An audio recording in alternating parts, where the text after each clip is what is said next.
Y ya estamos de regreso en Es Noticia porque el próximo martes la Comisión de Constitución de la Sala continuará la tramitación del proyecto de despenalización del aborto en 3 causales.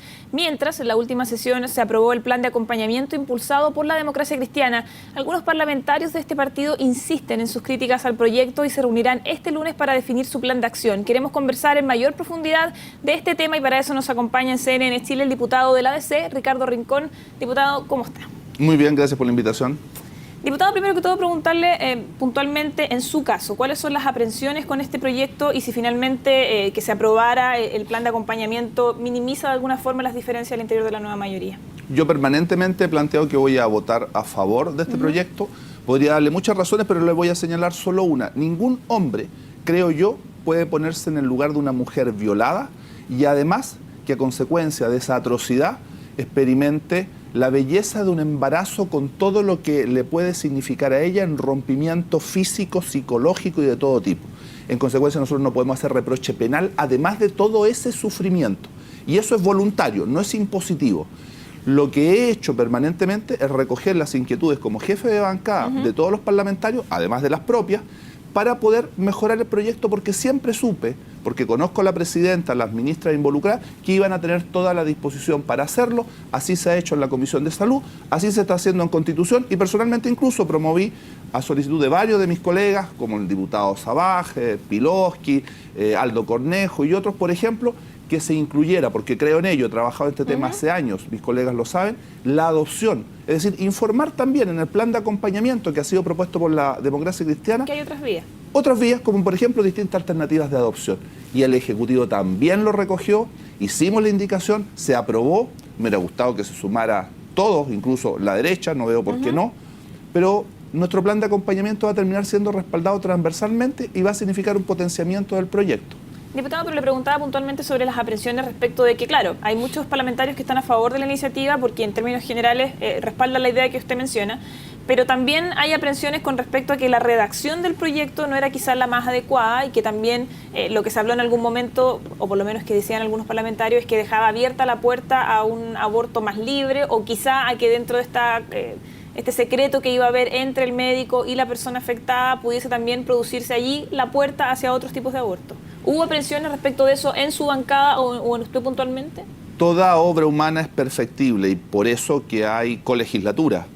Y por eso el Ejecutivo sabía, sobre todo un Ejecutivo abierto a la posibilidad de mejora, como el gobierno de la presidenta Michelle Bachelet, que eso iba a ser parte del proceso legislativo. Y cada una de esas etapas se han dado. Cuando nosotros quisimos establecer... ¿Pero tenía esos errores el proyecto, a lo menos inicialmente? Sí, sí. Es que no corresponde, por ejemplo, en materia de riesgo para la vida de la madre, pretender que el riesgo sea futuro. Claro. Tiene que ser evidentemente inminente, real, concreto. Pero hemos ido, eso incluso se corrigió en salud, ni siquiera es mérito de Constitución. Uno no puede estarse atribuyendo méritos que no le corresponden. Y ahí los diputados Gabriel Silver y Víctor Torres fueron celosos cauteladores de lo que era la voluntad de la bancada de la Democracia Cristiana. Nosotros hemos sido muy precisos en los temas. Hoy día nos preocupa, y todavía no se ha desarrollado en Constitución ese tema, lo vamos a ver en las próximas sesiones, que no existe impunidad para el violador. Que no existe impunidad para el violador. Y eso perfectamente lo podemos garantizar. Que es por la obligación de denuncia en el caso de la violación. Claro, pero también de qué manera usted va redactando las distintas normas del proyecto a objeto de que no exista ningún vacío jurídico. No es fácil legislar. Porque cuando uno legisla dice relación con normas jurídicas y las normas jurídicas están sujetas a interpretación. Yo como abogado lo sé, obviamente, y los miembros de Constitución también. Ahí lo que se busca es que la persona involucrada esté obligada a denunciar la violación, que el médico que la recibe esté obligado a hacer la denuncia. No es solo un tema de obligatoriedad de denuncia, sino también de cómo usted gatilla los canales de información y quiénes deben realizar y de qué manera esa información. Usted comprende que incluso una niña, por ejemplo, menor de 14 años, y ha pasado... Porque se hablaba mucho de que cómo iba a ser el proceso en el caso de que la persona violentada fuera una menor de edad, que acudiera en muchos casos con el mismo padre o familiar que la violentado sexualmente hacia el médico. Las estadísticas acreditan que es el entorno familiar, sobre todo en los menores y las menores, los niños, las niñas, el que abusa, vulnera e incluso puede violar. Entonces usted comprende que el miedo de un niño ya perturbado por toda esta situación, a que además se le informe a quien sabe en definitiva, en su fuero más íntimo, que lo está abusando o violando, usted tiene que garantizar eso. Entonces, sí, no es llegar y redactar una norma jurídica. Esto no es como plantar un árbol con toda la belleza que eso significa, pero que es bastante simple. Pero ahí si la usted lo solución compara, por para ejemplo, usted, con la esto. propuesta iría ¿en qué dirección? Encautelar en ese caso que si esas aprehensiones existen y pueden ser recogidas y percibidas, por ejemplo, no se le informe a ese familiar que en definitiva hay clara potencialidad de ser él el abusador o culpable, claramente. Y se debe redactar de manera que existan otras vías de información. Estamos pensando, por ejemplo, en la alternativa del Tribunal de Familia, que además al ser informado puede reaccionar impetrando, evaluando, medidas de protección, porque está en su ámbito, pero tiene que tener algún tipo de información, formal o informal, y si es formal por vía de mandato legal, a través de los facultativos que trabajan en ello, puede ser una alternativa. Por eso que no es llegar y redactar normas jurídicas en estas materias. Diputado, y en términos más generales, ¿cómo ve ahí usted las críticas que han caído principalmente sobre el presidente de la democracia cristiana respecto de que, claro, la democracia cristiana tiene esta postura de nosotros respaldamos este proyecto porque estaba en el programa de la presidenta Michelle Bachelet, sin embargo ahora hay libertad para que quienes estén de acuerdo o no voten a favor o en contra del proyecto porque se trata de un tema valórico? ¿Cómo ve las críticas que ahí habría cierta inconsecuencia por parte del partido en decir sí te respaldo, pero no están todos los votos comprometidos?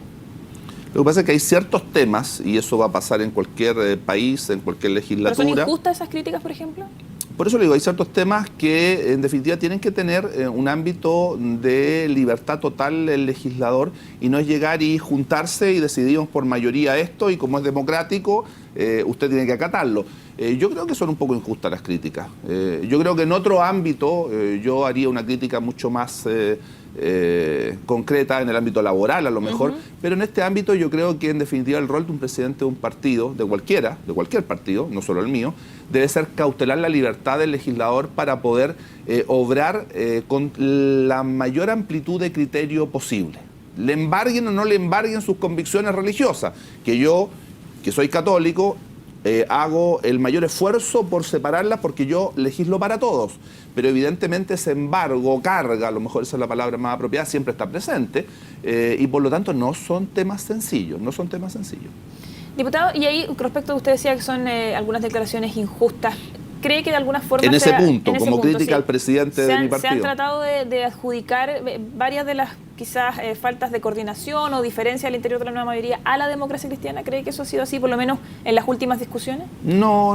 O sea, sí ha existido la crítica que puede ser, no son valederas. Creo que nosotros como el partido más importante de la nueva mayoría tenemos todo el derecho, lo tienen todos, pero con mayor razón nosotros, a evidentemente plantear los puntos que creemos son contributivos a mejorar los proyectos y lo hemos hecho permanentemente.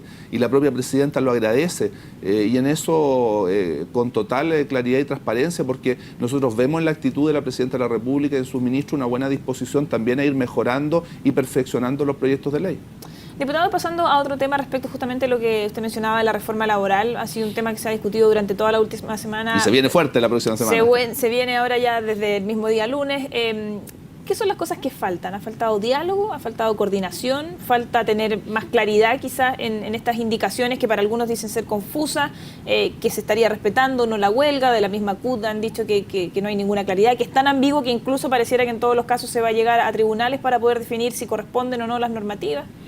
El peor escenario sería que a consecuencia de este proceso de reforma laboral y puesta en práctica las normas jurídicas respectivas con las modificaciones al Código del Trabajo termináramos en los posibles escenarios de negociación colectiva y huelga con una judicialización de los temas. Ese sería el peor escenario. Mira, hay que ver cómo sale la norma jurídica en definitiva del Senado. No olvide usted que falta un tercer trámite en la Cámara de Diputados, lo vamos a recibir nosotros ahí. Nosotros lo que hemos dicho invariablemente es que no queremos el reemplazo de los trabajadores en huelga. Esa es la norma de la dictadura, esa es la norma del plan Piñera, no del expresidente Piñera, pero de su hermano, para total claridad, para que no haya confusión. ¿Cómo va a ser posible que alguien pretenda sostener o mantener en el tiempo eso? Y aquellos parlamentarios o senadores de la democracia cristiana que no hagan adecuadamente el trabajo en estas materias, que significa defender los derechos de los trabajadores para poder equiparar el ámbito de negociación de los trabajadores con los empleadores, evidentemente que van a ser sancionados, reprobados públicamente, no solo de la democracia cristiana, sino de todos aquellos partidos, miren las declaraciones de la derecha, que permanentemente está preocupada en mantener lo que hizo en estas materias como en otras la dictadura, y por ahí, sin manifestarlo mucho algunos, también hay algunos senadores de la nueva mayoría, no de mi partido, que caen en ese juego. Vamos a ver las votaciones, vamos a evaluar los diputados. ¿Quién es puntualmente diputado?